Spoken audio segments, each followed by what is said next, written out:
शिरस्तस्तु गुरूणां हास्य संस्कृतः वक्षः तक्षैव विप्राणां शेषेत्वा नियमोद्भवे विष्णुशक्ति समुत्पन्ने चित्रवर्णे महीतले अनेक रत्न संपन्ने भूमिदेवी नमोस्तुते समुद्र वसने देवी पर्वत स्तनमंडले नाट्यं करिष्य भूदेवी पादघातं क्षमस्व मे 4 5 6 7 8 क्वेश्चन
పడుకొని నమస్కారం చేయండి ఒకసారి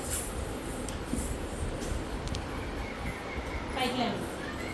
ఇప్పుడు మనం చేసిన సర్వదేవతారాధన ఎవరినైతే ఇప్పుడు పూజించామో నటరాజ స్వామి, వినాయకుడు, లక్ష్మీదేవి, సరస్వతీదేవి, ఆ నలుగురికి ఇప్పుడు మీరు నాట్యంతో ఆరాధన చేశారు. ఓకేనా? అక్క చెప్పింది ఆ రూల్స్, గజ్జలు కట్టుకొని ఏం చేయొచ్చు ఏం చేయకూడదని, అవి ఖచ్చితంగా ఫాలో అవ్వాలి. గుర్తుపెట్టుకోండి, ఖచ్చితంగా ఫాలో అవ్వాలి. ఓకేనా? మీరు బ్యాక్ వెళ్ళండి, మీరు ముందుకు రండి. చెయ్యని వాళ్ళు ముందుకు రండి.